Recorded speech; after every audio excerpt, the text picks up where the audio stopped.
Welcome to a little tea time. Y'all ready? Welcome to a little tea time. Oh yeah. Welcome to a little tea time. Who listening? Welcome to a little tea time. All right. Welcome to a little. Hey. Welcome to a little. Welcome to a little. Hey. Welcome to a little. Welcome to a little tea time.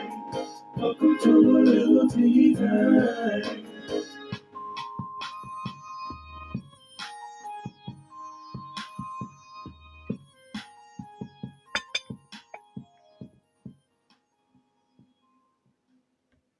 All right, you guys. So good evening. Good evening. Good evening. I am Cherie, aka Jarius D, your favorite published author.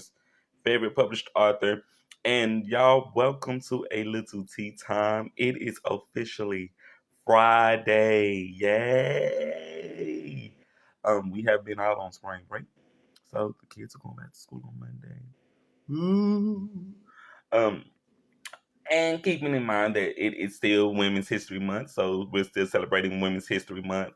Happy Women's History Month to all of the ladies around the world. If you are watching tonight, please like, comment, and share tonight's show so that the other ladies in your life will be able to view a little tea time. And thank y'all so much for everyone who tunes in, to everyone who views the shows.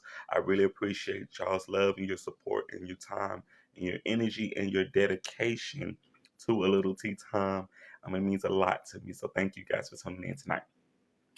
Today's word of the day is autogenous.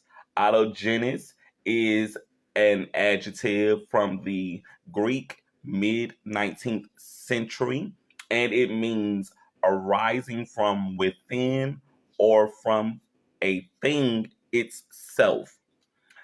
Keep that word in mind, you guys, and adopt autogenous into your English language speaking vocabulary. All right? So, song of the week is still going to Mary J. Blige's Love a Woman featuring Beyonce off the album My Life 2. The Journey Continues, Act 1 album. I am such a fan of this song. I'm a fan of Mary J. Blige, and I am a fan of Beyonce. And keeping in mind that it is the song of the week for Women's History Month, I thought that was a great song to celebrate this week. So y'all get over to YouTube.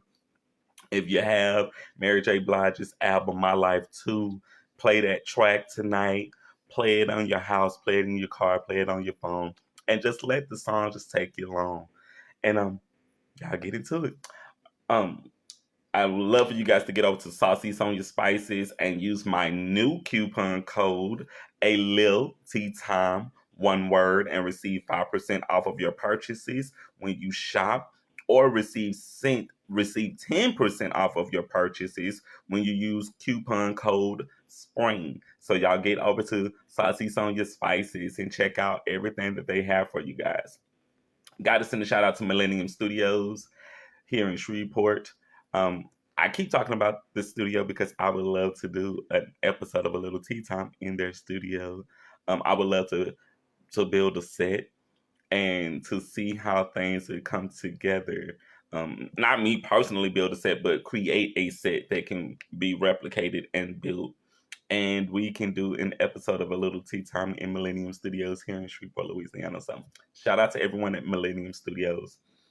Got to send a shout out to Miss Linda Moss with her piece, Home for Good, was selected to be part of the Arts International Invitation Road Trips. Congratulations to you.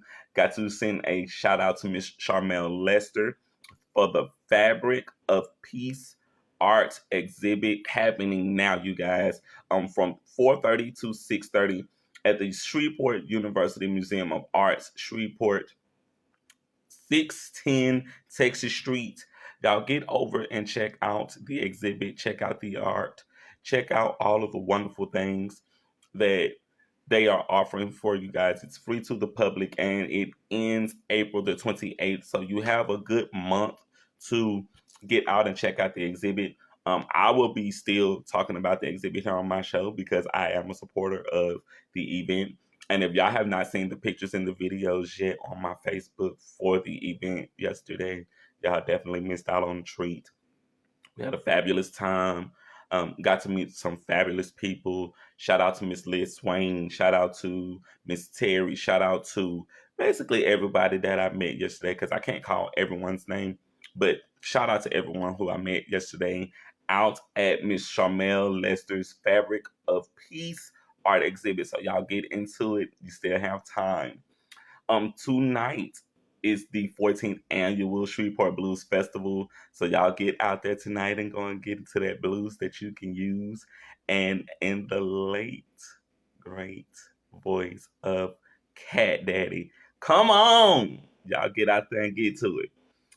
Tomorrow is the Culture Tour featuring New Edition, Charlie Wilson, and Jodeci.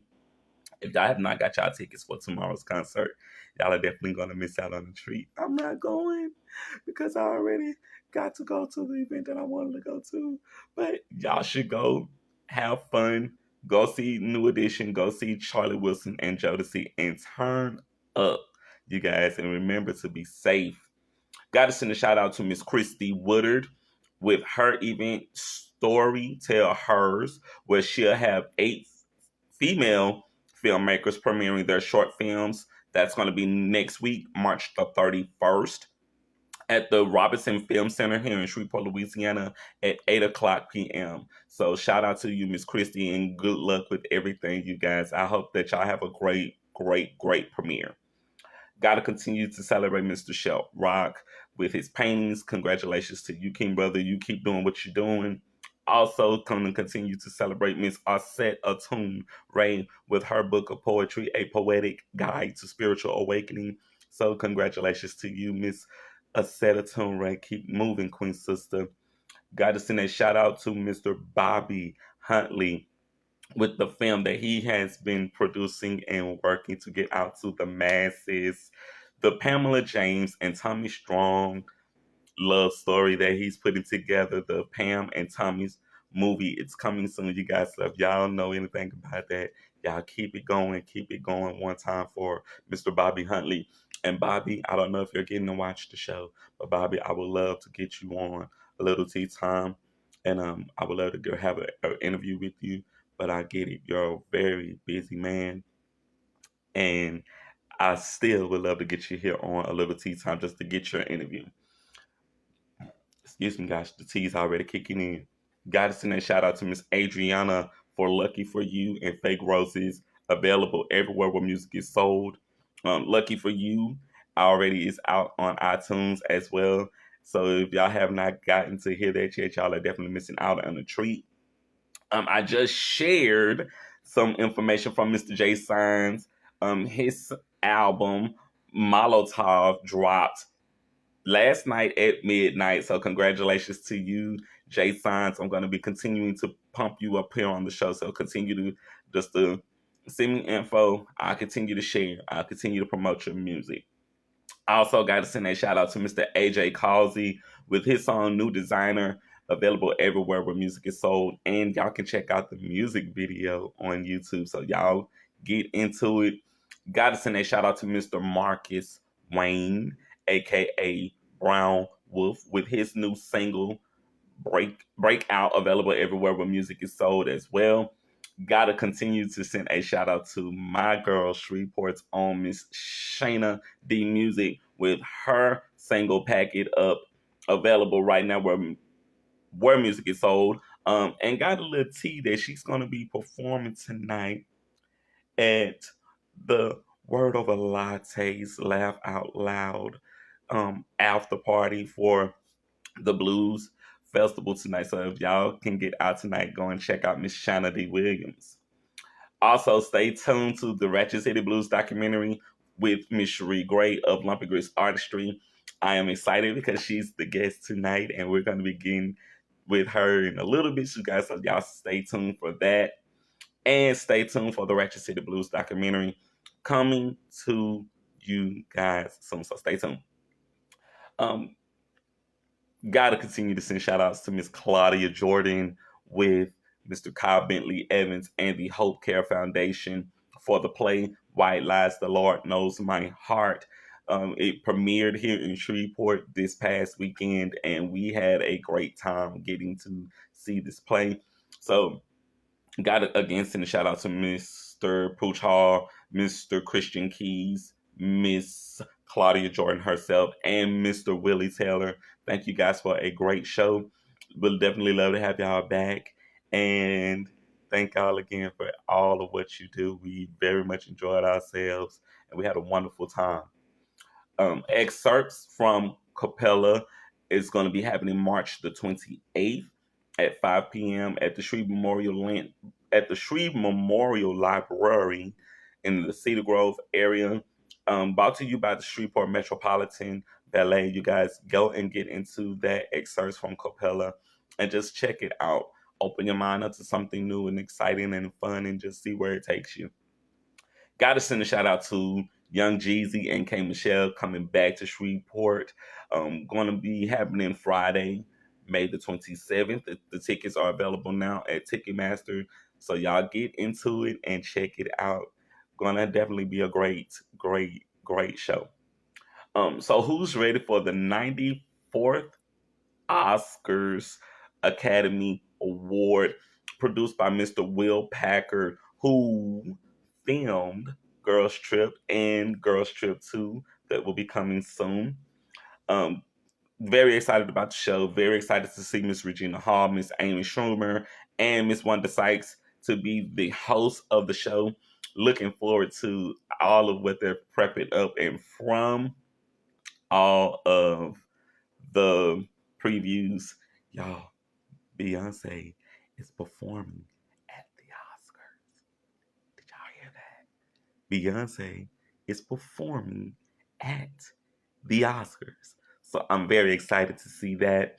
Got to send a shout out to Miss Regina Hall with the new film, the thriller Masters, out now everywhere on Netflix. So if y'all have not seen Masters yet, get that Netflix account paid up and y'all get into Masters. Stay tuned to upcoming shows next week with my guest, comedian Mr. Aiden Fitz, and also business owner Mr. Elijah Mitchell. So y'all, we'll have a great lineup coming to y'all next week from a Little Tea Time. So y'all stay tuned. Got to do my Facebook follower birthdays. Happy birthday to all of the Aries around the world who gets to see the show. Please, again, continue to like, comment, and share the shows for all of the Aries who get to see the show. And I have to send a happy birthday out to one of my cousins, Big Kirk Hurt. Happy birthday, Kirk Hurt. Love you. Also have to send a happy birthday out to the producer of my theme music for A Little Tea Time. His name is Charles C.J. Johnson. So happy birthday to you, C.J. I'm a big fan of both of these people because these people are both a part of my life. They're both great people. And today is their birthday. So if y'all see them in the street, if y'all follow them on Facebook, y'all send them some love and show them some love. On to celebrity birthdays. Now, they are definitely in great company with birthdays today. So happy birthday to the Sir Elton John, and shout out to Life magazine featuring Sir Elton John in their magazine celebrating his 75th birthday. He's going to be talking about his music and his journey and legacy of being the Sir Elton John. So happy birthday to you, Sir Elton. Happy birthday to rap icon Big Sean. Happy birthday to music royalty and the queen of soul. Happy birthday to the late Miss Aretha Franklin. Love you, Miss Aretha, and we miss you. Happy birthday to Sarah Jessica Parker from Sex in the City. Happy birthday to Kyle Lowry. Happy birthday to Young Poopy. Happy birthday to Lee Pace. Happy birthday to Shang Hu. Happy birthday to Ali McCulloch.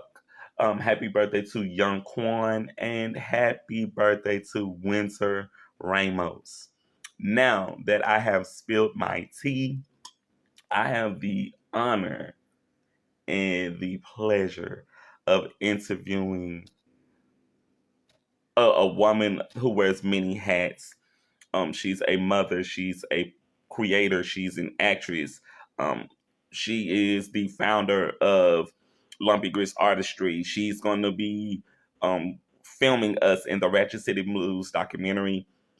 Um, I consider her to be a friend, possibly a sister, and a very, very talented, very creative, very positive, and kind spirit who I've gotten to know over the few years.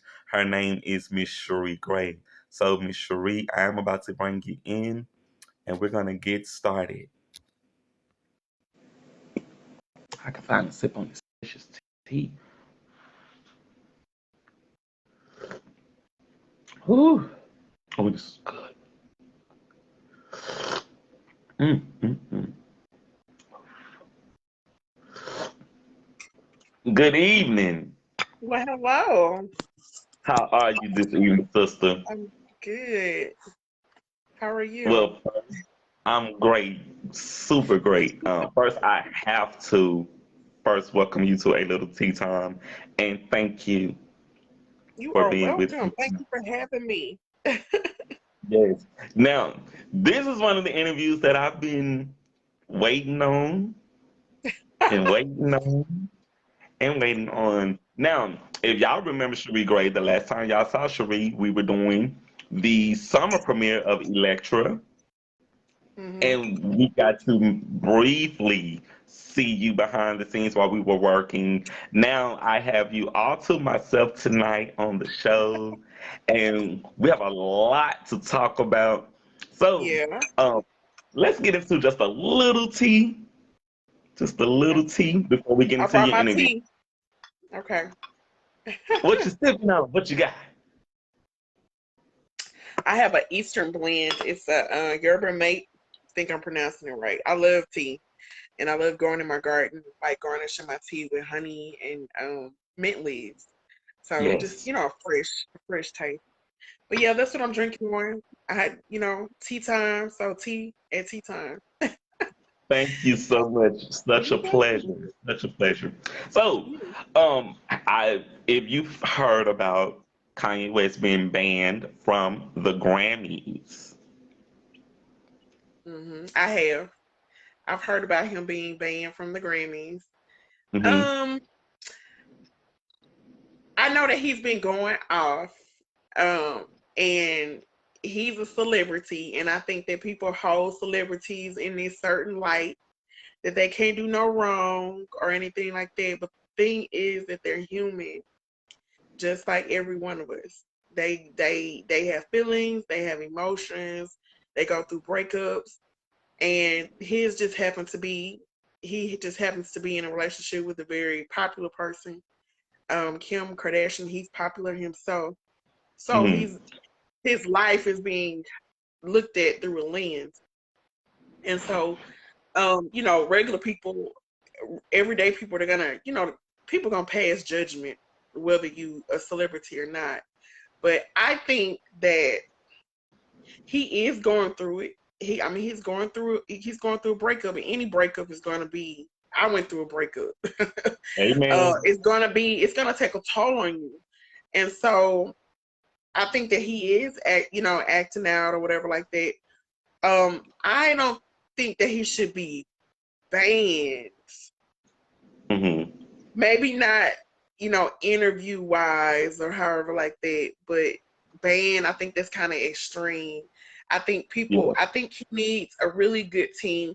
I think since his mother has passed away, she was that she was that voice of reason for him.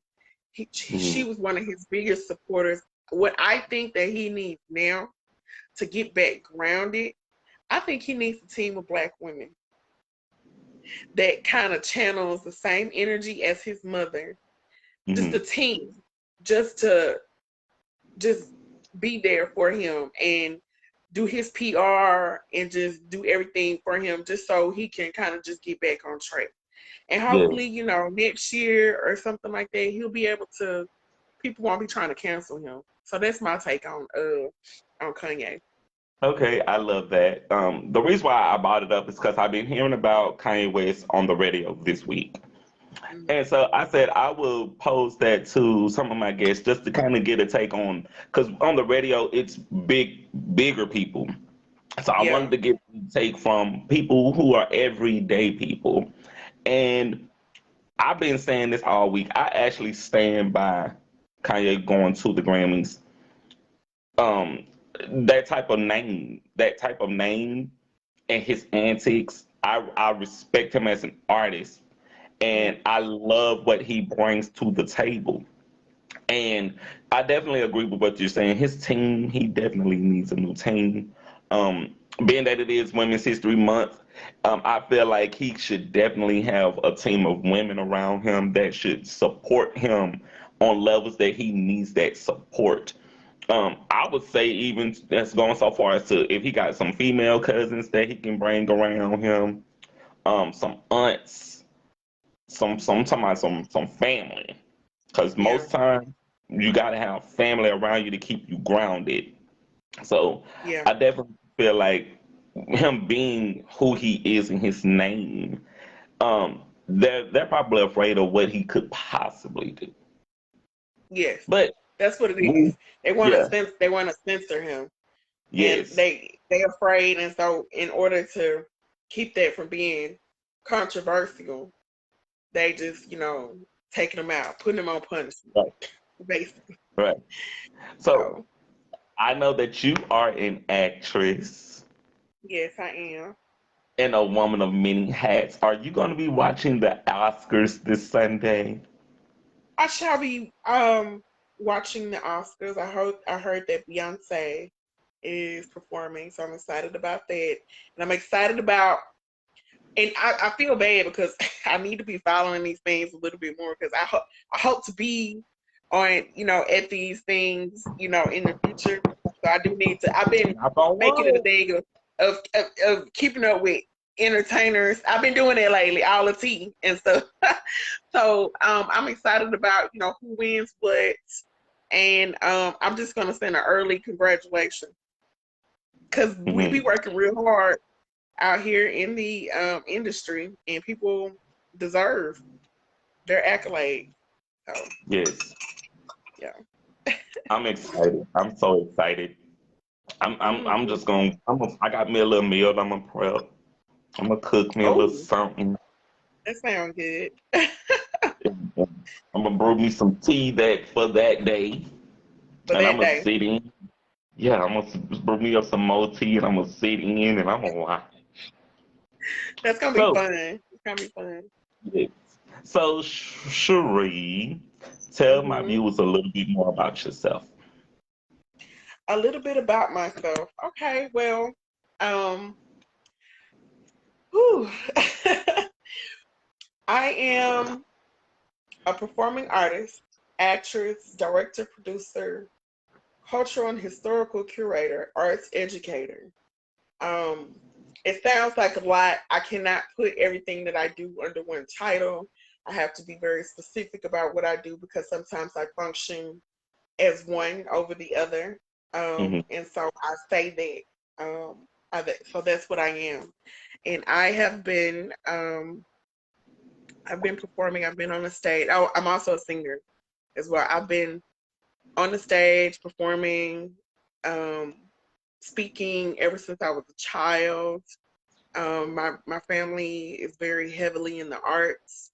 They always encouraged the arts. My Hmm. grandmother, she's an Alzheimer's patient or whatever like that. She's like one of my heaviest supporters. Whenever my parents were not able to get us to where we needed to be, she was always there, taking us where we needed to be, making sure that we was involved, community, all of that. So I get that from her. Um, yeah, so so that's my early background. I'm from Shreveport, grew up here in Shreveport. I travel a lot. I have family all over. Um, Graduated from Magnet High. I was in orchestra in Magnet High. Studied languages, different languages and stuff. I did not do theater in high school, but we did school plays, you know, elementary school, some of the South Highlands, but I was in community theater.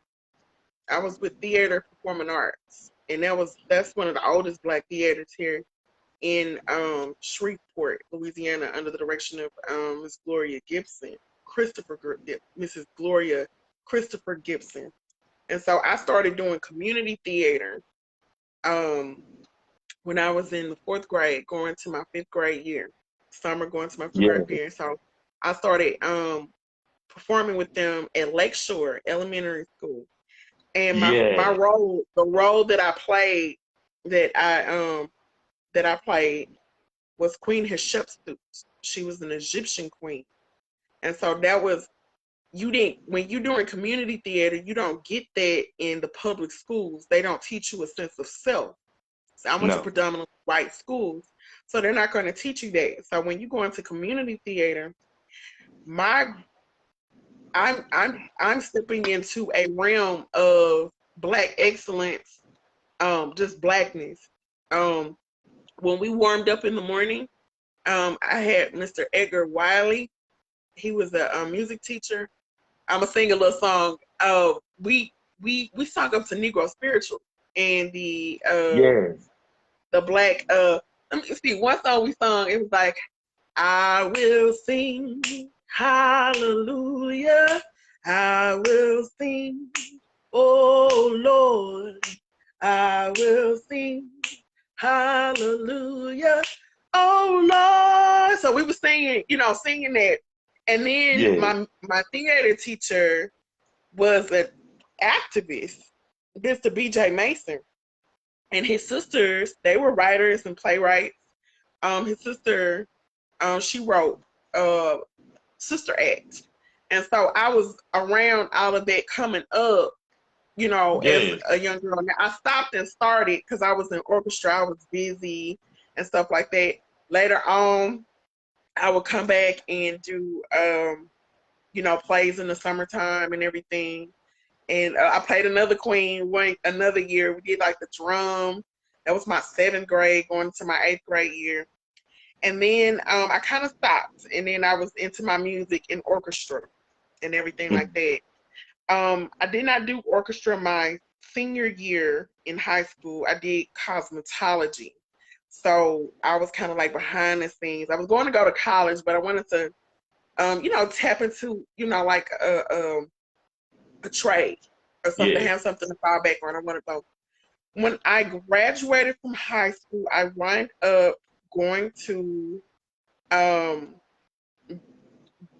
beauty school, hair cosmetology school, and then I was going to college. So I was double majoring, going to school, but I got asked to come back to work at the performing arts school that I went to.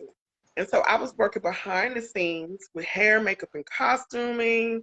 And so just the technical aspect of, theater and working, behind the scenes, actually coming up with concepts and looks for like when we did like the Cotton Club. I did, Mhm. 1920s jazz. So everything from the hair, the makeup, the costuming. I had to get 100 and some kids together. And so that's what I did. And I wound up majoring in history and theater, speech communications, double majoring in school and at LSUS. And so I graduated from there with my theater degree. And even when I was going to school for theater, I was actually doing community shows.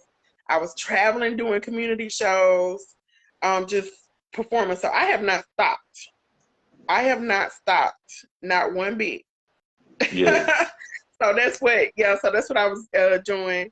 And when I graduated in 2012, so the fall of 2012, I graduated from LSUS. I was gearing up, building up Lumpy Grits. So I had Lumpy Grits. Lumpy Grits came into existence. We did our first show the spring of 2013. And so that's when we started Lumpy Grits. And it was at the Mini Cine. And I have, like I said, I've been doing community theater, professional theater, traveling and stuff like that, working behind the scenes on stage, teaching and all of that. So that's my theater background. Most recently, I am working on my master's. I'm off and on with that. I'm actually through with them. Just through with all the classes and stuff. I'm working on my thesis and stuff, just fine tuning it. Revolution is now, so I do a little writing. And so what I do is I teach theater. I teach history through theater. So because everybody's not able to grasp and understand history, and sometimes you have to break it down. And so we use plays to teach things and for kids to understand a lot of things, because it's a lot of history. And when these people are characters, these people were people, and sometimes these students, they look at these people as characters of history because they were real people, but they were characters of history. So it's just making it more palatable, making it more accessible, the arts more accessible to everybody. So that's my philosophy. I'm so pro theater. I'm now I do contemporary theater, but my passion is the classics. So Greek theater, all the way up into Restoration theater. So we speak high, all of that. And a lot of people, they don't associate Black people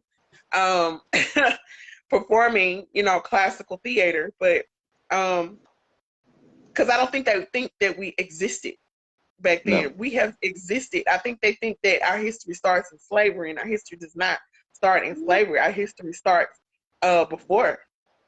That's T. I'm letting y'all know that. Our history starts before. Our history does not start in slavery. Our history does not start on the boat. All right, we have been here since antiquity, and when I say antiquity, that is the beginning of time. Yes. Ancient Egyptian.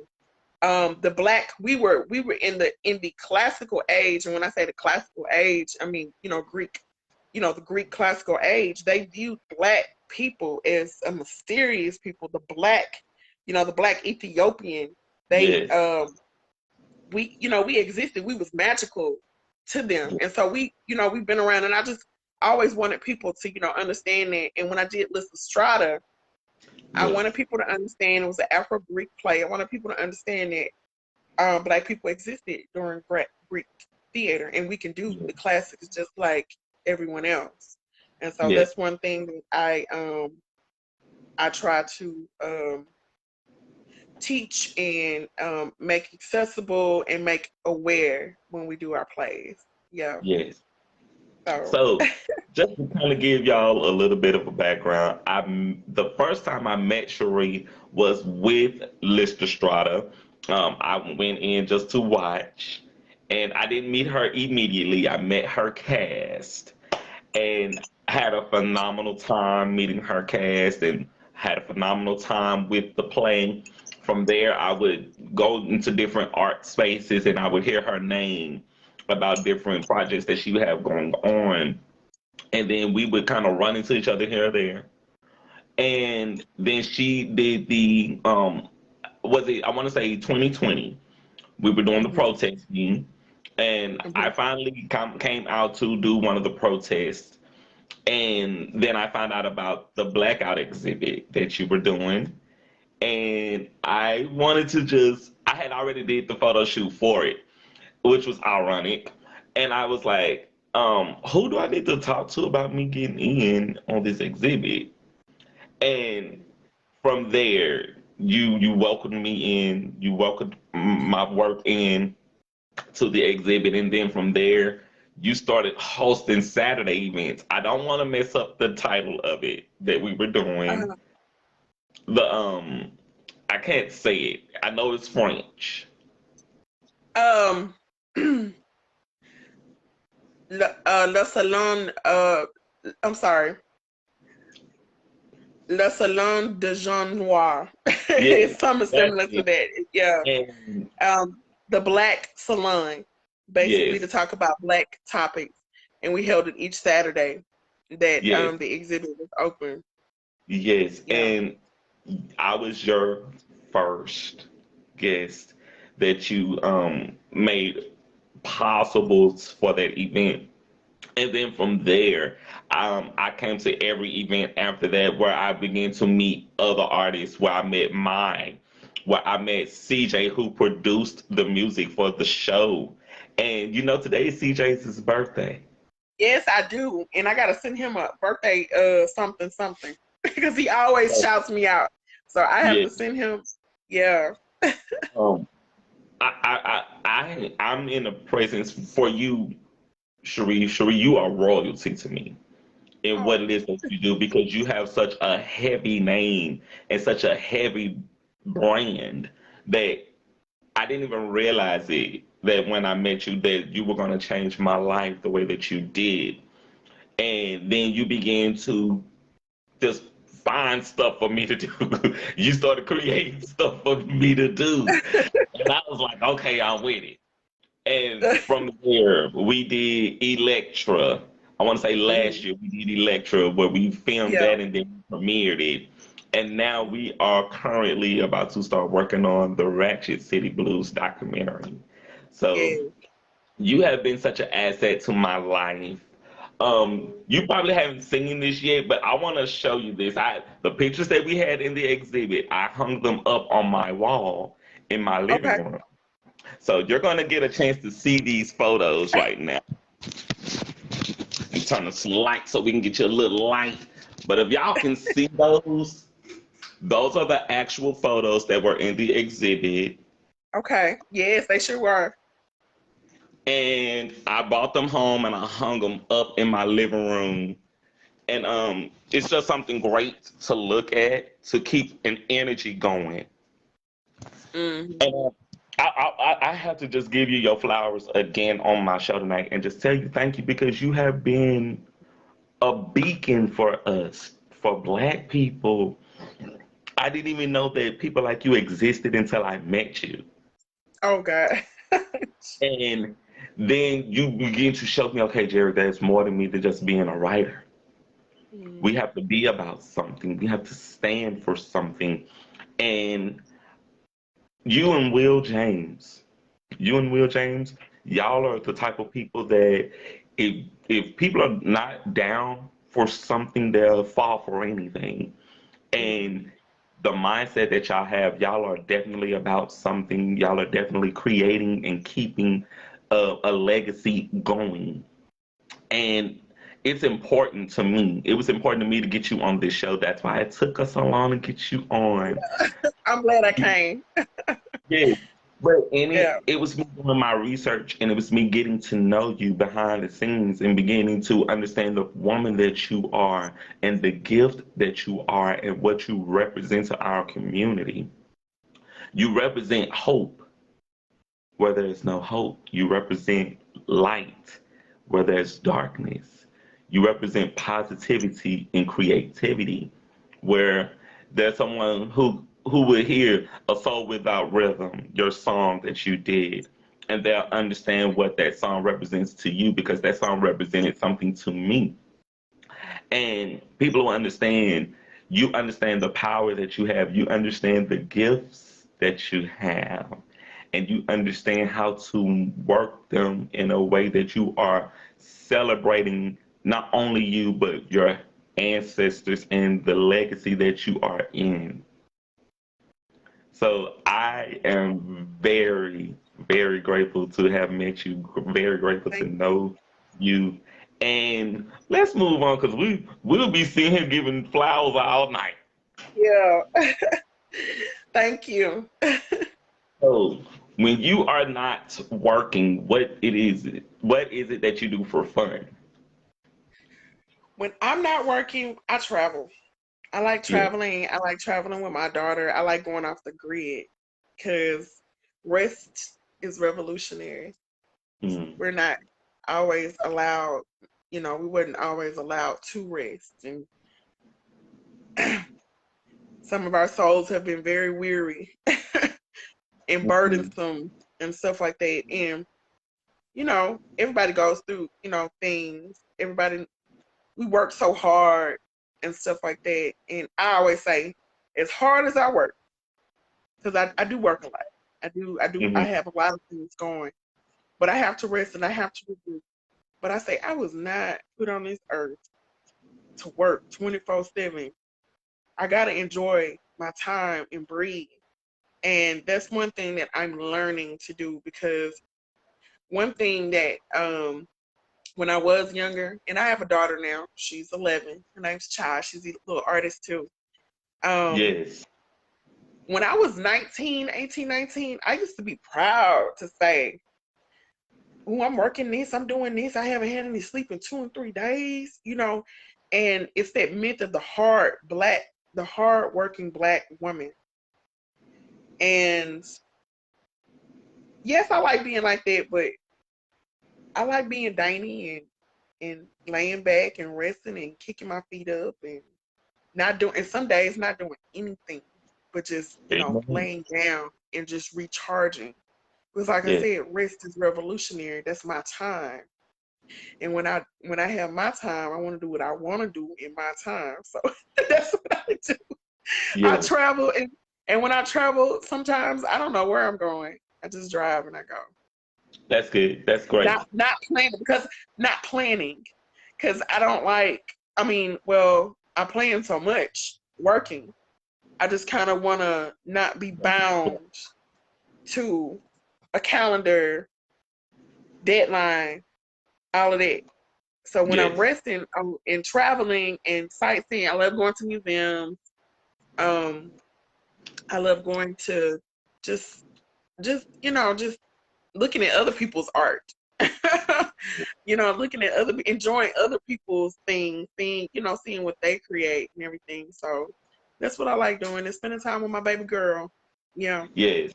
And I'm gonna read Yes. the comment. My sister is watching the show. Hey sis, my sister says, "Wow, I said the same thing when I realized this is my life, my peace, and that I'm letting go." Hmm. Totally support that because we as people, we do go hard.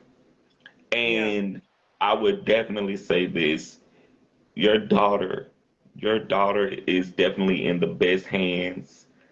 She is a definitely a star and a mogul in the making herself. And she has such a positive and shining example Thank who is you. leading her and showing her.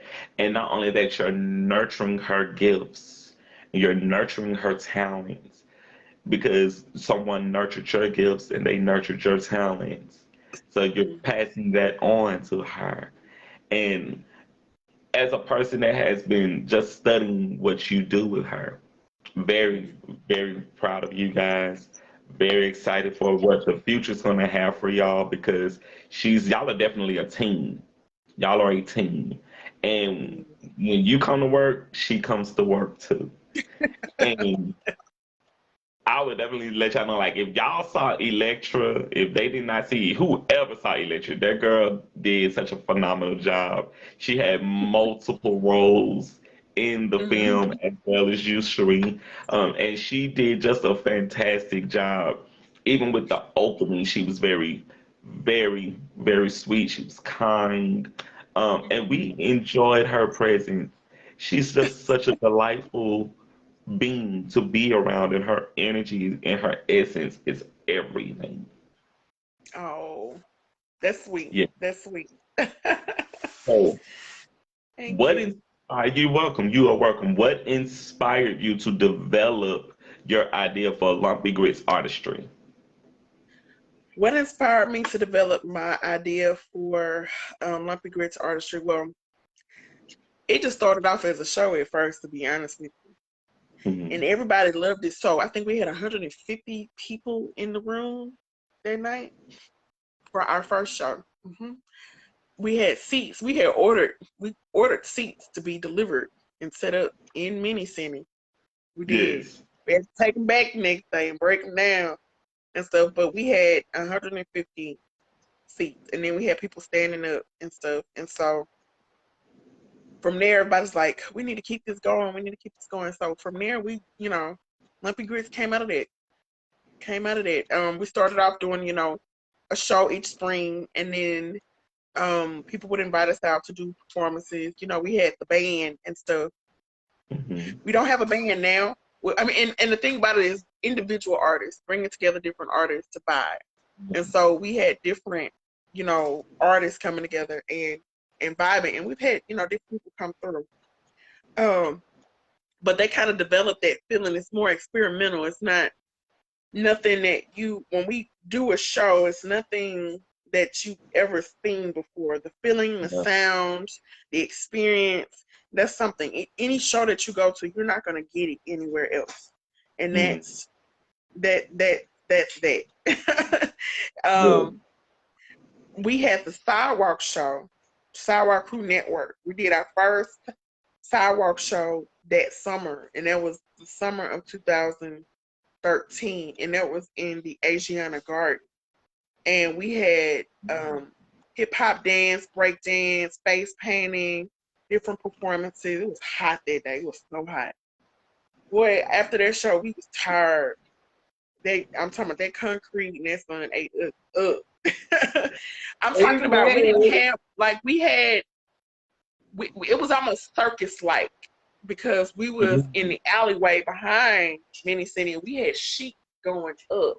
And we had one person that was pregnant, Jordan Evans, and she was like in her third trimester, and I was like, she wanted to perform, but I didn't want her to get overheated and stuff like that. So they was in the breezeway just with sheets and stuff, and they made their own shade in the back. So it was really, really fun. Just children, kids, all ages participated. That's one thing about me. I like, variety. Everybody has something to bring to the table, raw and, nurture talent. And so that was that.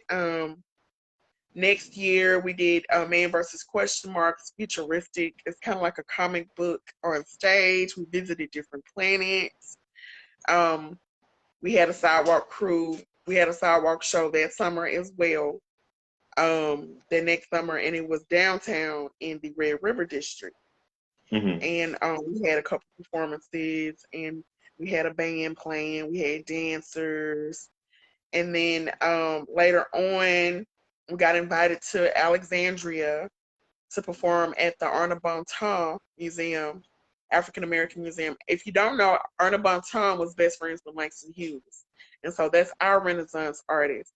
Yes, and so it was a lady. She came to me. She was working on her master's, Danielle, and I helped, produce her and direct her things.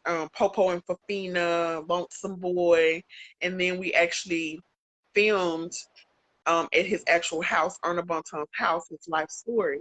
And so through Lumpy Grits, we've been invited to do things. We've been doing different projects. Met so many different people. We just been doing stuff. We did The Man Named Job. We produced The Married Man. Someone wrote that one summer. We did, like I said, Lissa Strata. We did Pushing Illusions and Artistic Elements 1 year. I think that was 2015, 2016. We've done some stuff. We've done some things. So we just now kind of getting into, film and stuff like that. So just keeping up with the time, especially with COVID. Yes. Everything, the stage went dark. So, everybody had to kind of get creative as far as, what they are, how they're going to maintain themselves in the industry. So we had to, that's the reason why I wanted to record Electra. Later on we'll do it on the stage, but that was something unique that we did, and it was amazing. You was in it. You did such an amazing job. It was great. So I don't want to cuss, but it was so fucking much fun. And it opened the door for me. It was my move into doing something that I never did before. That was acting. And just being an understudy, I learned them lines. Came ready. Had to be ready for anything. Oh, yeah. And even just going so far as to just being a face actor. Just using my face to do what I needed to do. It was a dream come true for me. And I would not have had those opportunities if I had not met you. Oh my God. No, I'm serious, because even going from there, as you know, me and you, we were both a part of hashtag situationships. Yeah, I yeah. saw you in hashtag situationships. Mm-hmm. I was an extra in situationships, Mm-hmm. and I think the final day that we were doing the blackout exhibit, the final Mm-hmm. day, um, was the same day that they were doing their shoot. So I left from the final day there where we I remember closed that. the show, and me and Mai brought the house down, and Okay. left from there and had to run to Boulder to go and do the taping for that. So it was Mm-hmm. like the doors were opening Opening. immediately.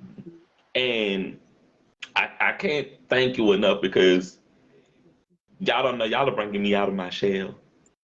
Y'all are bringing me out of my shell, and y'all are helping me find my who I am outside of just being a writer and a singer. Mm-hmm. Y'all are helping me to explore other areas that I didn't even Mm-hmm. think I would be doing. Yeah. And I'm gonna read the comment. My sister, she said another comment. She said, "I can see it. Honestly, she's blessed to have a mother that you are. Oh, thank you. But Thank you you. are definitely you're one of our crown jewels here in the city. Oh, You're a thank crown you. jewel. That's why I keep saying that you're like royalty to me because Mm-hmm. I would have never been able to be where I am right now if I had not met you. Um, you helped me get to some places that I needed to conquer in my life, Mm-hmm. and you helped me conquer those. You helped me put my work out to the masses. You interviewed me. You helped me find my comfort in being in this light as being a working artist. And I take a lot of encouragement from you, and I thank you because you showed me that there's so much more to life when you get to do what you want.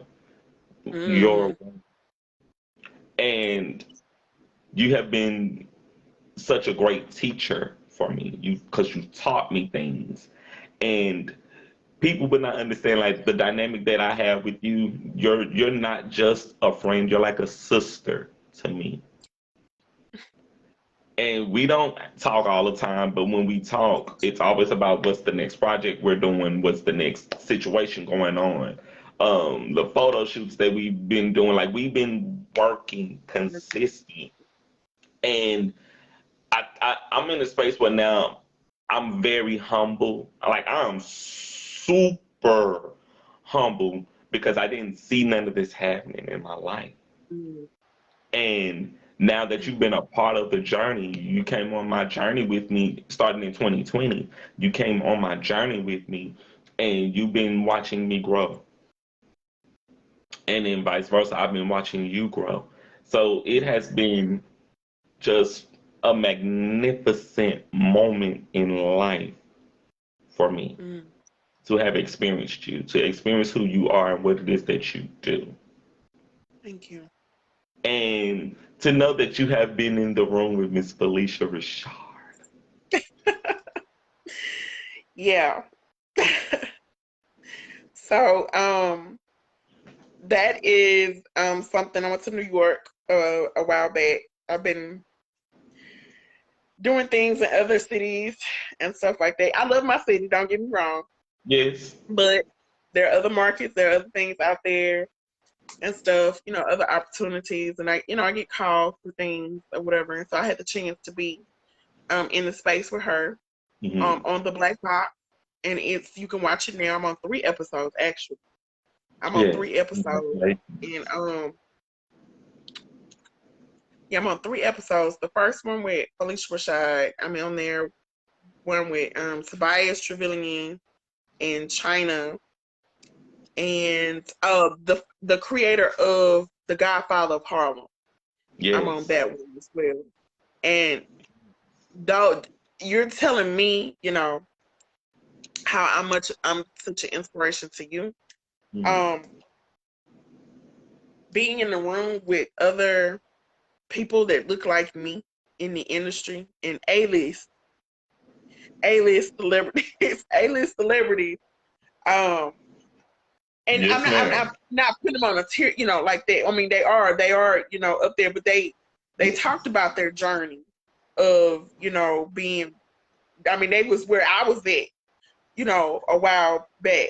You know what I'm saying? And they had to work to where they are at now, and they talked about their journey. And so, it's called Inside the Black Box. It's on Crackle Plus TV. The first episode, I am in the first episode. I'm in the audience, but of course, you know when people film, they don't put everything in there, so they couldn't pay. You know, they could. We did a lot. We did more than that and stuff like that. But if you look at the first episode of that, like I said, it's on Crackle Plus. I'm right there. They got me all in the camera, and it was Yes. really, like I said, it was really, really fun, being on that because you grew up watching those people on television, and you sitting in there, you know, with them, and so now it's like, um, I'm really trying to be your coworker now. So it's more like that now. Yeah, like I'm trying to get on the show. I'm trying to work with you. I would love to, you know, do a scene with you. That's how I am now. When it Yes. comes to, you know, celebrities and stuff. So And a little birdie told me that you got to mhm. take a tour of Tyler Perry's studio. I did not. I went by there. I went by there. But I did not go in. Hmm. I didn't go in. So I went out. I was outside.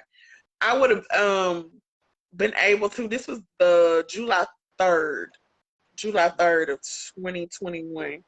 Hmm. Um, but we was on our way to Charleston because we was on a road trip. And so we was in Atlanta, and we was on our way to get on the road to Charleston. And I was like, well, we won't be here July 4th because they said that the next day they was allowing people to actually come inside the gate. But Tyler Perry got their studio locked down.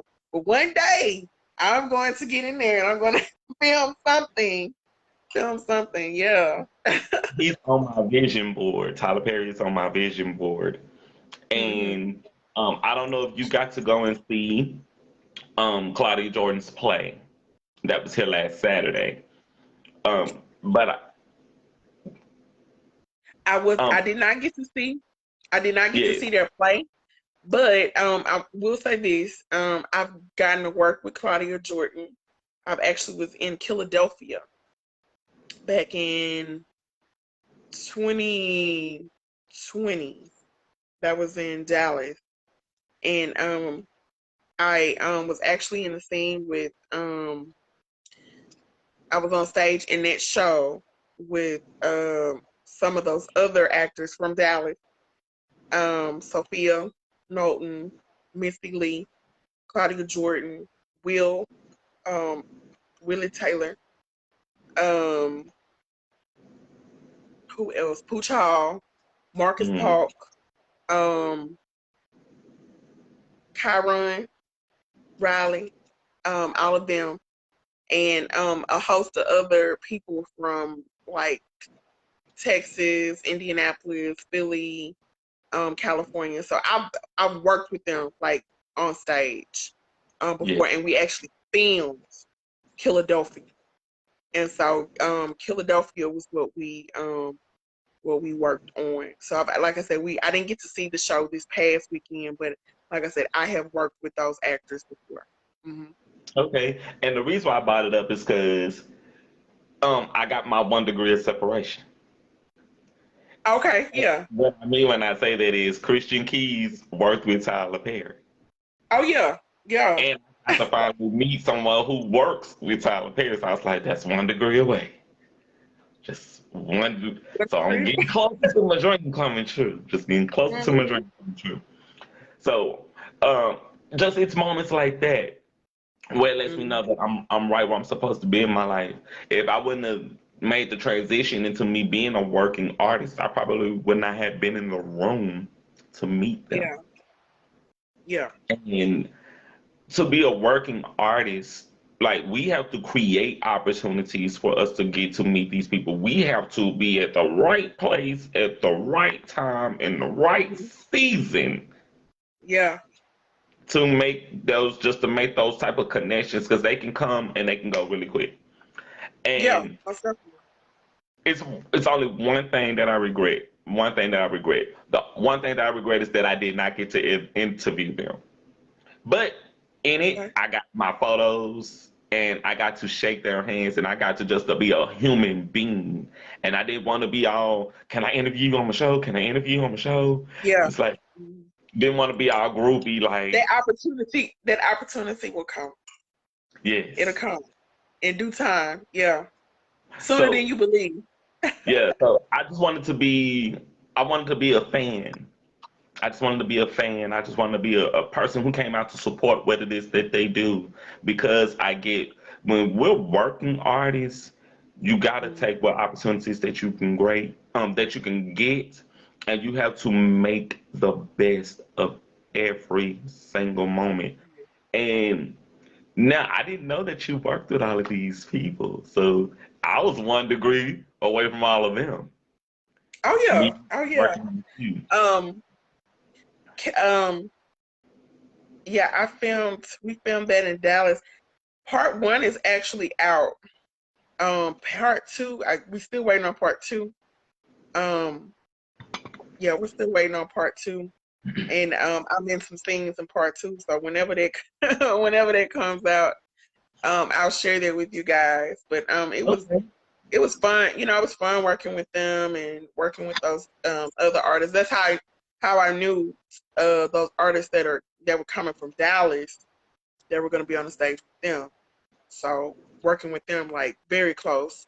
Actually, to be honest with you, um, I happened to be I read for some of the roles when I went into audition. Um, some of those main characters. So I didn't um for those kind of shows I wasn't um the main character in that, but I was an understudy. Just like you were understudy for Electra. I actually understudied for Shawaka Tima. Hmm. And I don't know if you remember Missy. She was on stage with the Bang. Yes. I was her understudy for Yes. that. And Sophia, um, when I first auditioned, I they actually gave me her role to read. So I didn't get that part. But we met and everything like that. And she's really, really kind, so very talented. They're really talented, that group that's coming out of Dallas and everything like that. So if you see them, Yes. support them and everything. Phenomenal. But it was really, really fun. Really fun experience. And it takes a lot to make a production happen, a play It does. happen. It And does. every role is important, whether big or small. So Yes. that's one thing you know, I tell Yes. everybody. I learned Oh firsthand yeah. working with one of the greats here, Miss Cherie Oh Gray. yeah. So we're gonna Yeah. get back to your interview. We got a few more questions, and then we're gonna move on to Candy or Corn. You Okay. answered one of the last questions. How did you decide to establish your brand and your company? You answered that actual question. Okay. So we're going to move on to the next question. How have your priorities changed since you started Lumpy Grits Artistry? How have my priorities changed since I have started Lumpy Grits? Whew. Well, like I told you, I started that in 2012. Um, I had a certain idea of what I wanted to do when I came out of school. Hmm. Um, I I was, I think big. Oh, I'm gonna be here. I'm gonna be in DC. I'm gonna be here. I'm gonna be here. I'm gonna travel. But times change. I had my baby girl. I was 22, and I had her in college.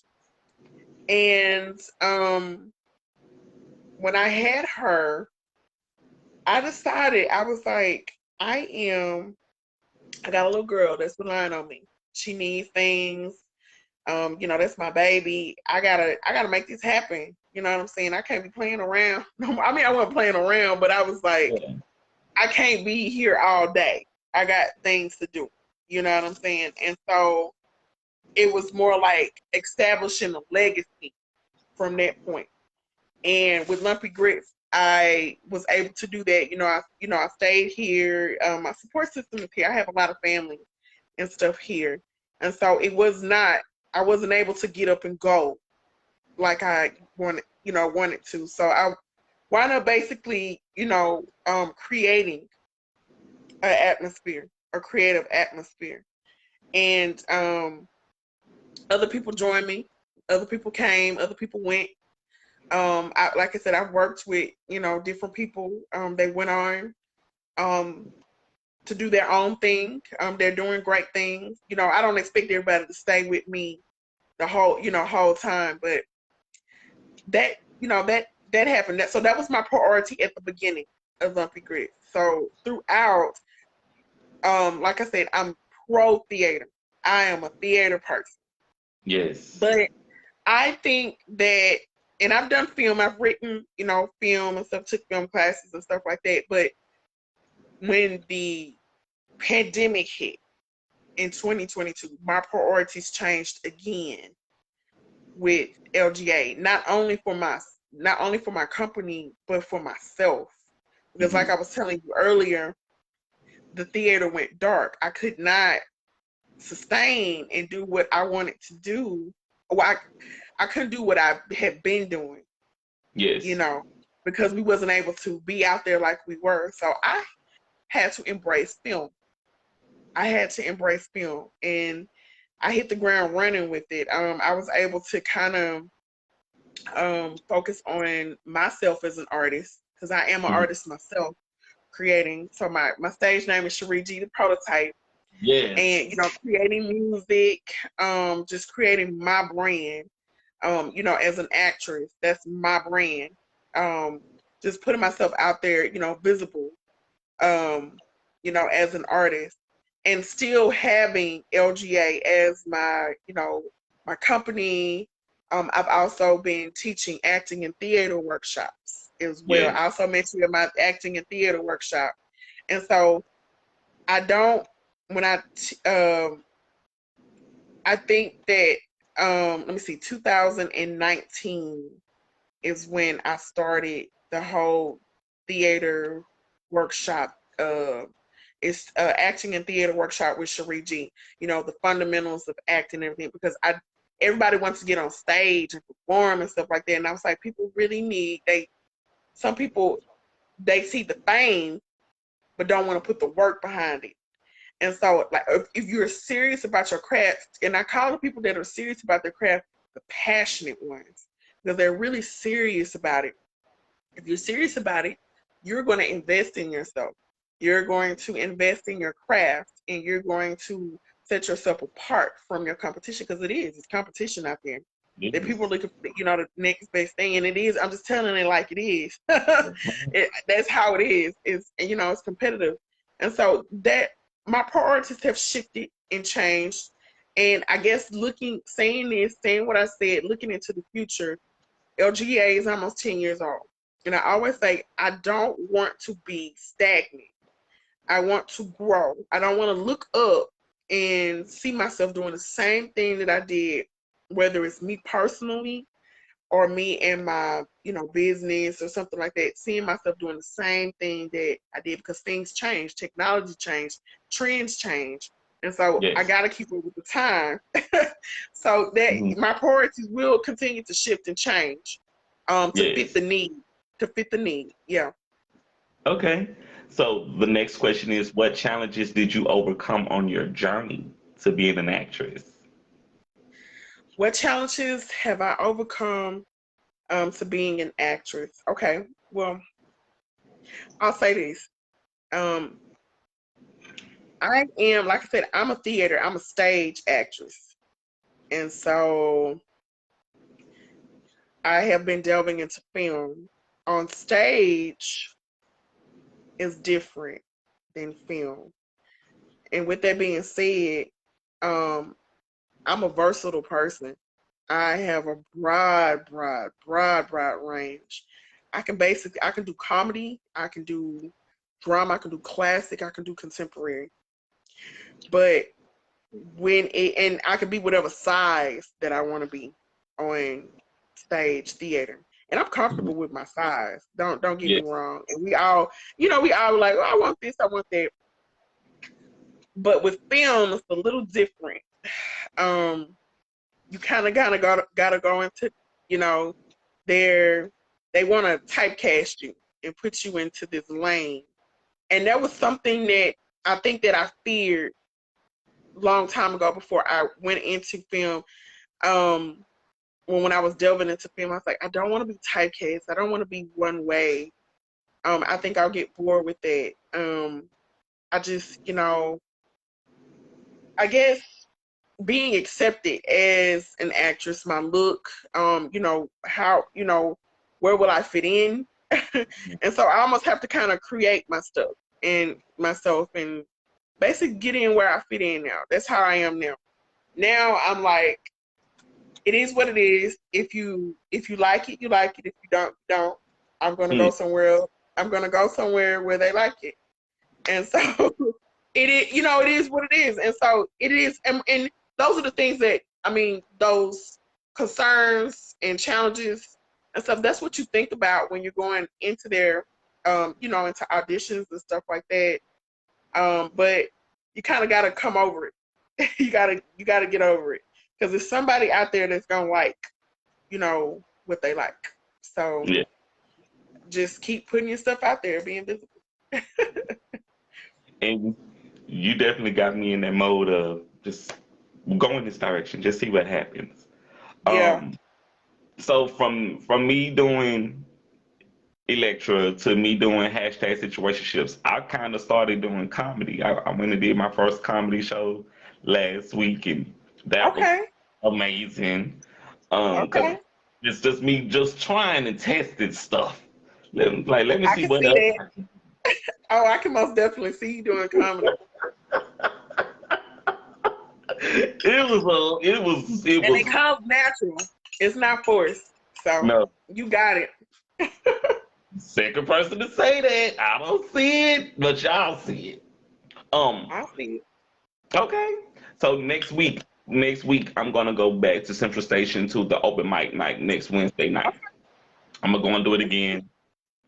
And I'm gonna go and just try one more time and just see how I feel about it. Um, so we have a few more questions. Okay. The next question is, what strategies did you use first to market yourself and your business? What strategies? Social media. Social media. Videos, print, flyers, word of mouth. I was in sales for a while. Uh, I'm Which is just always talking about, I'm just always talking about, I'm always pitching and always talking about what I got going on because I believe in myself. I believe in my brand. I believe in what I got. And so I'm going to talk about it and it's going to be in your face. And that's one thing about LGA. LGA is it's like one of the newest theater companies and it's in your face. Mhm. And it's there. We're here. We're on the block. We're the new kids. We're the noisy neighbors. We make noise about the arts and stuff like that. And when we bring it, and it's in your face. It might not be something that you are used to, but it's there, and you Yes. just gotta accept it. And so that's my strategy. Good. Like Love it. I'm here. Absolutely love it. And I was telling Scooby last night, who was on the show last night, Jeremy Scooby Houston, as artists, we have a responsibility to shape the future of what's coming. We have an opportunity to create the world that we live in and shape the world that we live in. And not only that, we also have a responsibility to tell other generations that aren't even here yet. We have to show them the world that we live in. We have Mm-hmm. to show them the world that we created and show them, okay, if we did this, what are y'all going to do to continue what we've done? How are y'all going to build on top of what we've done? Mm-hmm. We left the legacy here. Now it's up to you to create and continue the legacy, but creating it and shaping it in your own facets and in your own way. Yes, So most definitely. with the strategies that you have, baby, when I found out about Edge, I was like, who is this? Mm, Who is she? Okay, I need to get in the room. That's why I started getting out and just started getting into different rooms. And I was like, started hearing your name over here, and it's like, yeah, that's Cherie Gray. I was like, okay, I'm gonna keep listening. I'm gonna run into this girl one day. mm-hmm.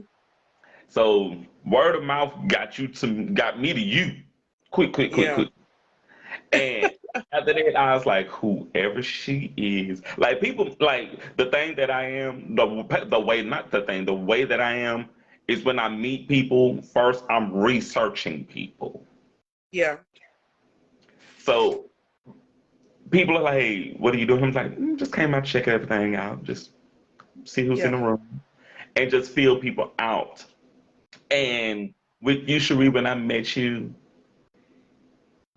I was like, what? What? Just okay. She's definitely everything I thought she would be based off of what I've heard, Mm-hmm. which were great things. And then after I started working with you, I was like, okay, her energy is right, her spirit is right, her soul is right.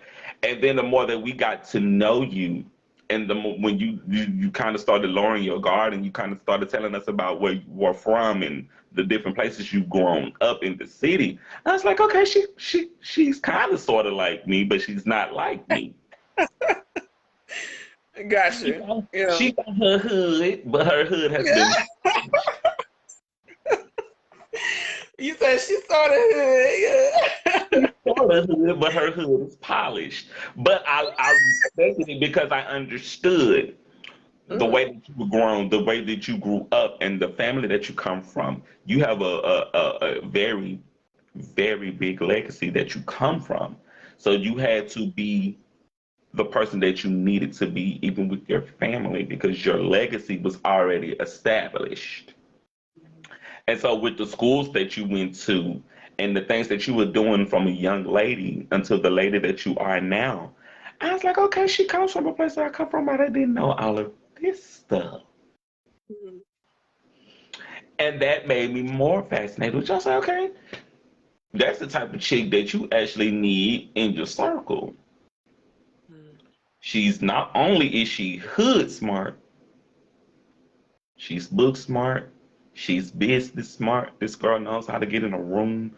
You're the type of person, me and you, we have the same energy of we can get in a room and we don't have to know everyone in the room. But while we're in that room, we're going to attract at least 2 to 5 people to us. And we can make friends with strangers. We don't see strangers when we're Mhm. out networking. And I sense that with you. And I said, okay, this is the type of person I can be around. She's the type of person I can work with. And I learned that really quick because people spoke so highly of you that when I met you, I understood why they spoke so highly of you. I said, okay, I see now. And even when I did your flyers, like this girl is a diva.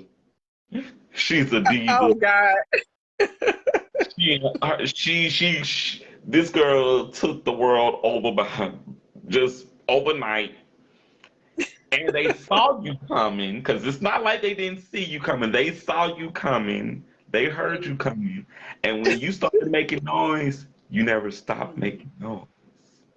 Yeah. The noise that you made just changed. Mm. It changed. It had I a like how little you put that. here. It Yeah. had a little guitar riff over here. And then over time when it changed, you added in, you got you some Mhm. tambourines and it changed a little bit. And then you Yeah. got your drums and it changed just a Mm. little bit more. And now you're like a pot of gumbo. You got Mm. it. Yeah. You, and I respect you so much because of who you are. And as like to see a strong woman like you to do what it is that you do. we don't want the secret in your sauce because you Mm-hmm. got your secret in your sauce. But it's little girls and women who have to see you. They should be like,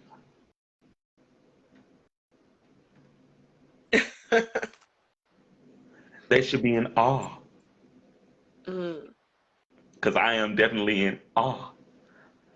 And Um, I'm still learning. I'm never too, too polished or educated or anything. So I'm constantly learning. yes, I don't know anything, and if I want to know something, I'm always learning. I'm always reading. yes, Um, I'm always studying. I'm always researching because it's a lifelong thing. yes, Um, Learning it. Yeah. yes. I discovered that though. I picked up on that the more that I was around. I was like, this girl, she tough. She ain't no little soft cookie. This girl know her stuff. And when you get in a room, you can work a room like it ain't nobody's business. And I was like, okay, I can definitely take direction from her. If I had to Mm. take direction from someone, she would be the person I would take direction from. And so that's why I took her acting workshop when I took your acting workshop. Even then, was doing my research then. Mm. And I was in the space of, okay. When I came into your workshop was me actually meeting you for the first time. First time. Yeah. That was my first time meeting you. So I had been hearing about you maybe 100 times just being in the art scene. Yeah. And I was like, okay, I'm gonna take her workshop. I've been hearing about it. Let me go see who she is. And the workshop was amazing. Mm. Um, Even when we were doing the auditions for Electra, and you sent me home, you sent me the roles that you needed me to audition with before we even got into Electra. You pulled something out of me that I didn't even know that I had. Mm. And I was like, I can actually act a little bit if I keep working at it. Mhm. Learn them lines. Learn them lines. And you learn those lines. And it was Ooh. good. And ever since then, I was like, And okay, you were one of the favorites. Like you got a lot of feedback from your performance in Electra. Like you was like, the comedic relief. But yes. you did really, really well. You connected with that character, and it was a beautiful project. And I'm so glad you was a part of it and everything, because it wouldn't have been what it was without your role in it. Your role in it. Oh yeah. It was everything. That was everything for me. Mhm. That was everything. Like we were rock stars that night. Oh yeah. Premiere, we And were then we rock we did the stars. opening. I keep forgetting. I'm thinking about the filming, the Yes. whole filming thing, and getting it Oh all my. together. But we did have an opening. Look at me. I forgot we had an opening Juneteenth Yes. week. I'm saying we And this was weekend. last year. It's coming up on a year. Electra will be a year. Oh my God. Don't even seem like it's been that long. Yep. It's been a year. We had fun. We had fun filming it. That's our first film, so I'm getting ready for the second film. Yeah, I was going to bring that up before we get to the last few questions. So, with the Ratchet City Blues documentary, I am so excited about this. I am So excited. I'm excited. So I'm doing it different. Like I said, this is me delving into the realm of film. Um I am not going to I cannot run film like I run theater. I've realized that now. Mhm. I have to break it up. And with the project as big as Ratchet City Blues, and it's a beast. And it's a beast in its own entirety. It has its own personality. I cannot do that in one weekend. So I've learned that much. We start filming April 30th. We Yeah. start filming April 30th. And they will be interviewed.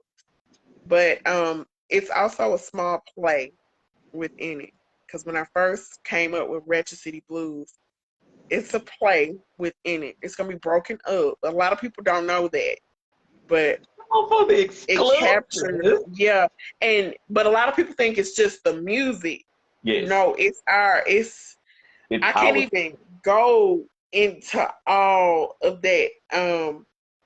But it's gonna be in episodes. It's gonna be in episodes. I am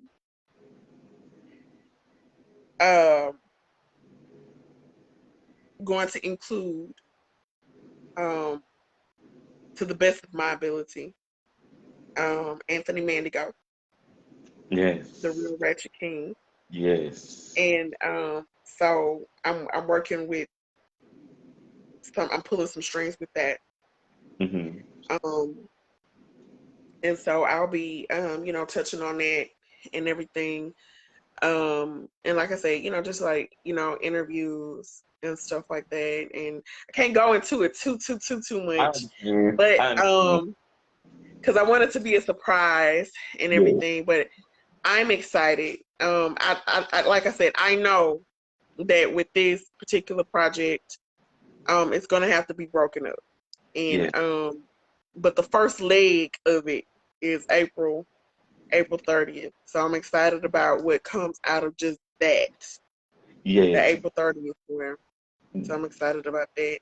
And Mm. I also wanted to mention that with that being said, our story, I've been working on summer of 2020 with the Blackout exhibit. I Yes. was interviewed also with KTAL6 about the 1883 project. The Okay. 1883 project is the cemetery project, the Star Yes. Cemetery. And so that's going to be kind of tied into Ratchet City Blues. But I argue that the Star Cemetery at that time did not have the proper signage that it needed because, um, we're talking about all of this in 2020, police brutality and stuff like that, equality and equity in the, this criminal justice system, the health industry, teaching, all of these things like that. And then, we want to know about our, we have our ancestors, cemeteries and stuff like that. People are going to be asking questions. It raises a lot of questions. And so I felt that the cemetery needed a new sign. And so I was Yes. interviewed and it was posted. I had someone contact me later on this year. Well, this is what I said. I said, we need a new sign. Hopefully we'll get a sign by October this past year. So I kind of reached out to some folks and stuff like that. But before then, prior to that time period, I think it was December or something like that. One of the people that was working with the Star Cemetery before the Preservation Society is no longer together, that society, but one of the former members reached out to me and we met up and everything like that. And so she gave me all the documents and names and history and records and stuff, the research maps to the Star Cemetery. So I have that. Mm-hmm. I have that. And so I have been in contact with SPAR the last couple months Mm-hmm. about a sign because it's a historical it's on the historical registry. Yes. And so I was like, well, we didn't get it in October. Hopefully we'll get it for February. And I wanted to make a post so bad, but I said I'm Yes. gonna wait it on out. But they was really his name's Bruce. He really kept me up to date about, the plans and, what's going on. So We didn't get it in February. So last week, Mhm. they text me and they was like, "We got the sign. I hope you like it." Saw the sign. The sign is beautiful. So we have a sign at the front of Star Cemetery. That is a step in the right direction. That's phase one. All right. Phase Mhm. two, and this is all our story, Ratchet City Blues. This all Yes. goes into Ratchet City Blues. Yes. And you're gonna see me pull some of that stuff out and highlight, some of those people in there. But anyways, so phase two is getting more lights and stuff like that, and hopefully getting a monument. So I have been talking to a Black architect out of Washington, D.C., and we're going to have to raise some funds and stuff like that to get this monument. But he's going to be coming up with the concept design for Star Cemetery Monument, Love. incorporating Black history and everything. So I'm going to be doing a fundraiser for that and Ratchet City Blues. That's kind of separate fundraiser, but Yeah. kind of both. Because it's a civic project. I can't do it on my own, so I got to raise awareness and we got to, pull together and make sure it happens. And that's all part of that. I've been seeing your posts with that, with the Star Cemetery. You keep Yeah. me posted on whatever I can do to help. If you just need me to share footage, sh- send it to me. I'll share it. If you want me to talk about it, let me know. I will I would put love for you to talk about it it. and raise awareness. Yeah, Yes, I'll send you the definitely, photos and stuff of it. definitely. Because, like I was saying earlier, we have a responsibility Hmm. to to show this is how life was when we were here and Hmm. how we made it better. Now that we've made it better, what can you do to build on it? And Hmm. you're doing such a fantastic job with building on it. And again, that's why I said I wanted to give you my flowers on my show. I wanted to give you my flowers, give you your flowers. I'm sorry, give you your flowers on my show because, again, people don't know how hard you go for what you do for your art. People don't know how hard you go for what we do here in the city. Hmm. People don't know that you are, again, being a beacon of light in a place that where it's dark, and you're creating moments that are going to last for lifetimes. Hmm. Just even with Christmas, with the event for Christmas, and you had Lumpy Grits Artistry, you had us out there, and you had us performing for Christmas. I didn't think I was gonna be doing that for Christmas, but I got them lines down. And you did awesome. I wasn't there because my daughter had something in Natchitoches, but I was looking at the footage and stuff, and y'all did awesome. Y'all did good. Well, you did good because everyone wasn't able to. His uncle Had passed was away. sick and he passed away, and you held it down. You was able to adapt and stuff like that, and and we did that online through virtual rehearsal, and then we had like one practice, and you did great. You did great. So That's what I'm saying, yeah. Cherie. What you're doing for me is you're pulling something out of me that I didn't even know I could do. I know that you're starting to get a little tired, so we're gonna wrap it up because I Oh, don't no, want you to. good. Okay, My allergies. I didn't want okay, to sneeze. You're got good. you. But again, it just goes back to what I'm saying. Like your work ethic is teaching me, Jared, you can go harder. You can do more, learn more, study, become so open and overwhelmed with work that when people call you, you should be undeniable. Mm. And you, Cherie, are definitely an undeniable person. Like I can't even imagine. I can't even imagine how you did all of this over the years and stayed persistent, hearing your no's, but kept saying, I'm gonna get my yes. You didn't let the no's stop you. You kept going for Mm. your yeses. And then when I was like, Wait, we was in that project together? I didn't even know that. So then I started seeing, okay, obviously I'm in the right room with the right people. I'm in the right place at the right time in my life. When I started seeing hashtag situationships, I'm saying, wait, I didn't know she was in there. Calithia. I played Calithia. Yes. I said, okay, Calithia. well, That was look at fun. this. Yeah, that was fun. That was It was 2019. yes, it was epic. Yeah, 2019. Cause I was leaving. I was leaving to go on a cruise the following. I remember I had got my hair braided for that, and that was November that we Mhm. recorded that. At least my thing, and it was fun. It was fun, and under the direction of Christy Woodard, and Yeah, shout out to her for yeah, involving me yeah, in that. Yeah. yeah.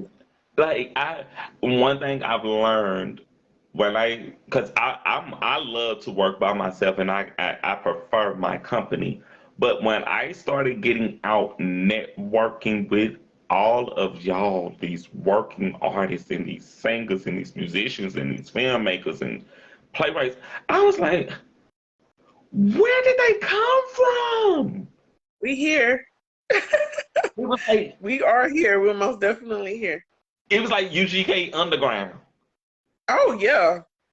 Oh I was yeah. like, what? This is like the Harlem Renaissance. No one knows about this. It's true. Like, we are our own Renaissance here.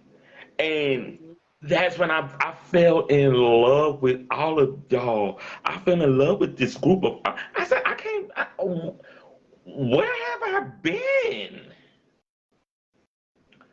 And from there, I said, no matter what I do, I'm gonna hold it down right here because I see all of y'all working artists, y'all holding it down right here. We doing and we carrying on right here. We putting it down for the culture right here in our backyard. And Mm. I have been so honored and I have been so blessed that just because I worked with you, it led Yeah. me to working with Christy. It led me to interviewing um Edwin. It led to me interviewing just all of these people because I just put myself in an environment that I just wanted to start working and being around other people who are like minded. And Yes.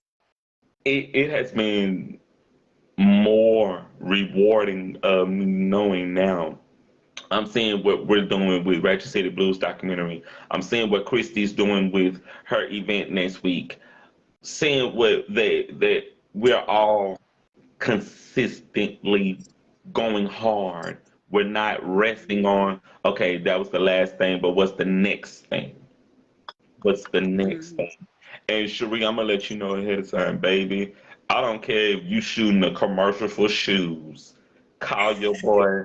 I'm in. I'm in.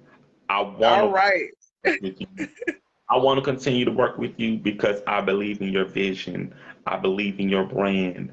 I believe in what it is that you do. I'm not about a dollar, baby. I'm about the work.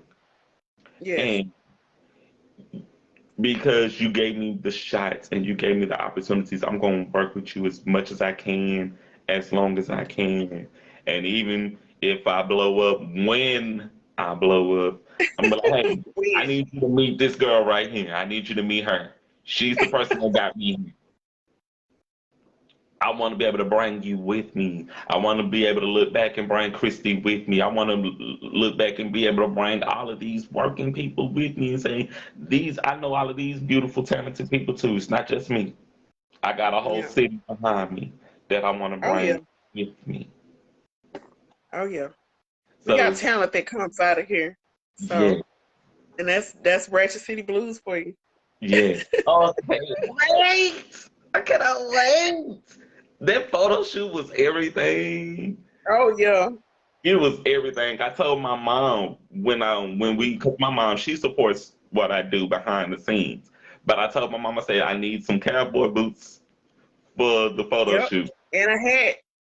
And baby, Mhm. she's like, well, I got some boots back there. You can go and get them. Yeah. So, It was yeah. everything. And now looking forward, girl, you were already the beacon of light long before you knew. You Mm, were walking and living in your purpose long before you knew. Now you're beginning to see the evidence of it. mm. Yeah. You're beginning to see the fruit of it because you stay so committed and dedicated to it. Hmm. So we have just a few more questions because it's running a Okay. little late. So Okay. how do you define success? How do I define success? That's a good question. Well, I will say this. I don't compare my success to other success. Now, we look at other people and we see that they are successful, but everybody's success story is different. It's like that gumbo you was talking about, different Mhm. things going to it. Everybody's success story is unique. And so I guess success would be for me, if I was to define it, it would be um of course the completion of my goals, the fruition of my goals that I set forth and set into place, Mhm. things that I wanted, the if they have come true, if they have fleshed out, then that's success for me. Mhm. Yeah. Okay. I love that. And one last question, and then we're going to move into candy or corn. What's the Okay. best advice you can give someone thinking about starting a business or pursuing their dreams? The best advice I could give someone starting a business and pursuing their dream. The best advice I could give to someone, um, that's going in that direction, would be to be organized, keep a diary, be organized, um, just, document everything. Um, there are going to be some wonderful days and there are going to be some not so wonderful days. Mhm. There are going to be days where you cry and be like, am I supposed to? Or you going to doubt yourself or whatever. But you have to push through those thoughts. You have to push through those thoughts. Um, and you have to periodically along the way self-analyze yourself. Write down, what is it that I want? Uh, what is it that I need? How am I going to get it? Same thing we do in theater. We apply that, in real life. Just an objective. What do I see in a plan, a game plan? Like, you know, first phase, second phase, third phase. Just those are the things that I would tell someone that's trying to pursue something that they want, whether it's a business or just creative goals. Mhm. Okay, love that. Now, we have come to the game time, and the title of the game is called Candy or Corn.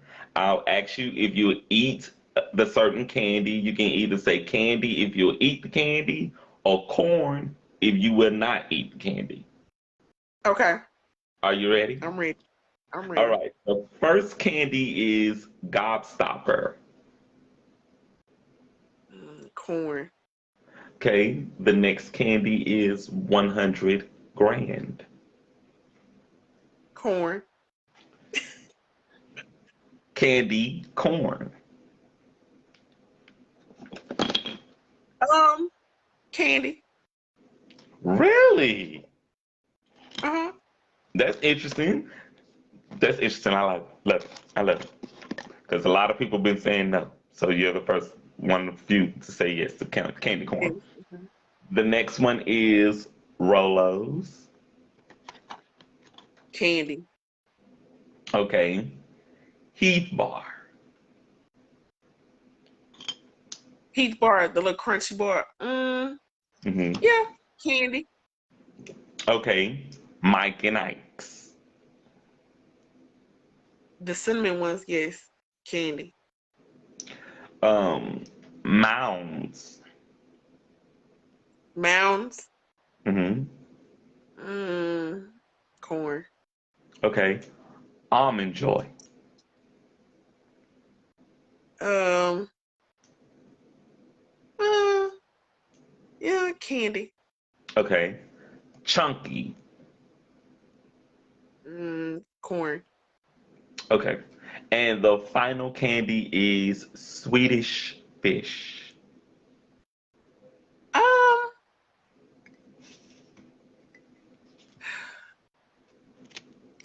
if it was the last thing, yeah, but I'm gonna say corn.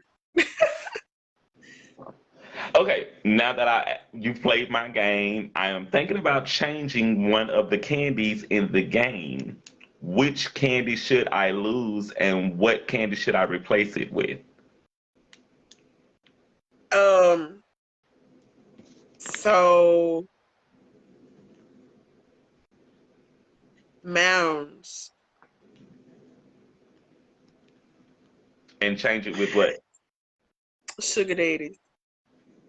I love that. I love that. I love sugar daddies, like the little. Um, I don't eat them now, Yeah. but when I was younger, oh my goodness, I like them. Okay. I like caramel. I think I'm pronouncing right. Caramel, whatever. Baby, we can say it either or. Either or. But yeah, sugar daddies are good. The sugar babies, they're okay, but the sugar daddies, they're good. Can't I eat them love all it. the time. I Yeah. love it. Well, thank you for coming through tonight. And I enjoyed you so much. I would love to have you back on the show. And the Okay. next time you're here, your candy may have made the list or may have not. We will see in that season. So Okay. just stay tuned because I'm composing a list. Uh-huh. I started composing a list of just different candies from my last few guests. Okay. And season 2 is going to be wrapping up soon. But with season 3 of A Little Tea Time, I'm gonna just have a new list of candies composed that I'm gonna start using for season 3. So Okay. you're Okay. contributing to the makings of Candy or Corn for season 3 of A Little Tea Time. Okay. So Okay. I'm I gonna be on the appreciate it lookout to see. so much. I appreciate it so much. Thank Um, you for having me. yes, yes. Let people know where to follow you and let them know more about the upcoming projects that you have in works. Okay, well, you can follow me on, all social media platforms. I'm gonna drop some handles really quick. So I'm on Facebook and Instagram. Um, as far as Lumpy Grits Artistry, the company, you can go to www.lumpygritsartistry.org. That's where you'll find all of our shows, purchase tickets, acting workshops, announcements and stuff like that. You can email me at lumpygritsartistry@gmail.com, if you have any questions or concerns. Um, we are also on Facebook as Lumpy Grits, a literary and lyrical mix, Yeah. and on Instagram as Lumpy_Grit. As far as me, the artist, you can find me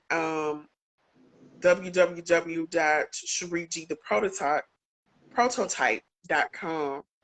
I'm on Instagram and I'm on Facebook as Cherie Gray and Cherie G the Prototype. Yes. So you can find me there.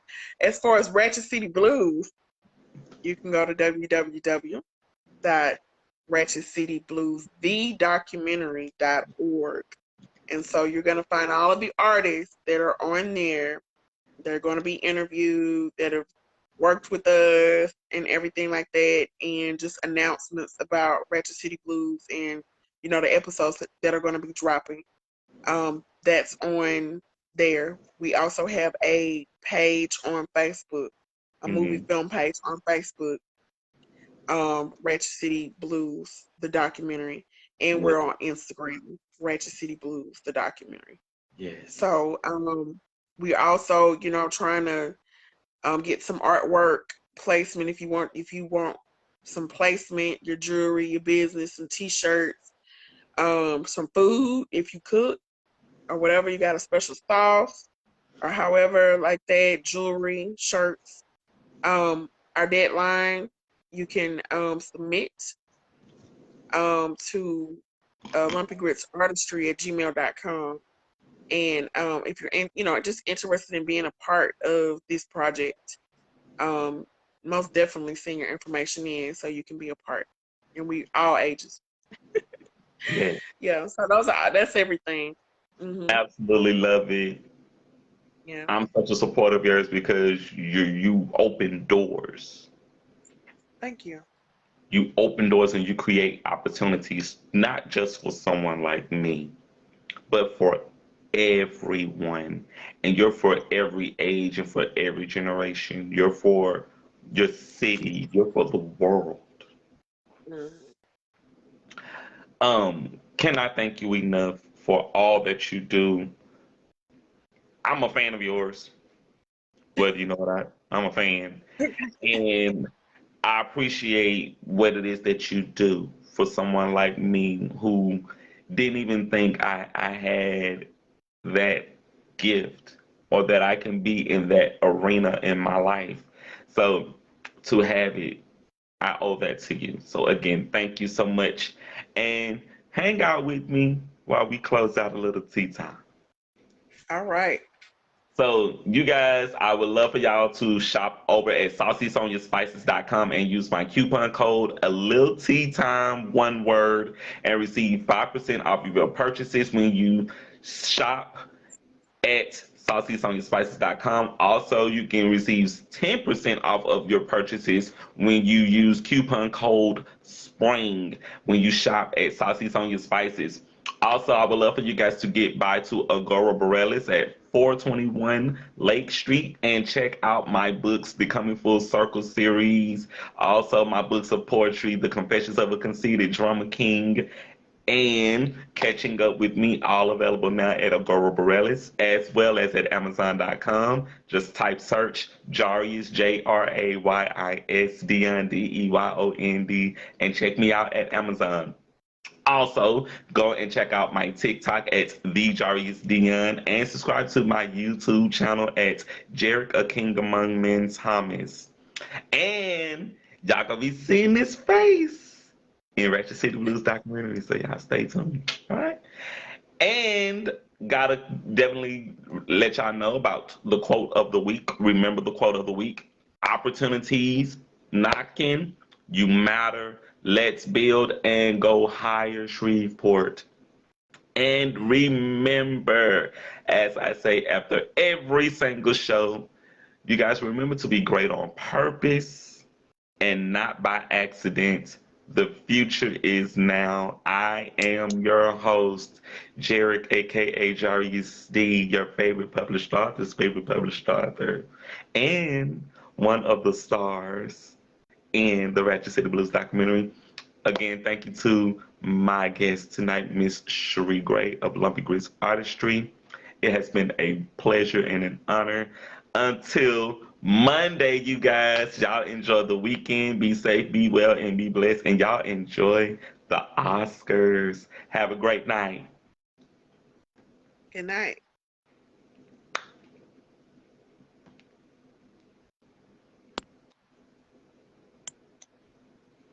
All right. You know my music cat.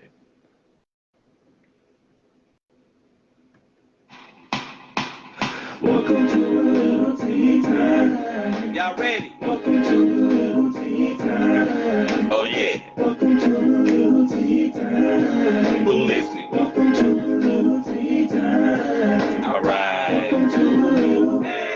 Welcome to a little. Welcome to a little. Welcome to a little. Welcome to a little tea time. Welcome to a little tea time.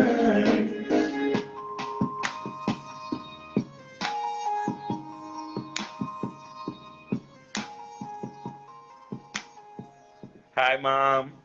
I love you. Good night.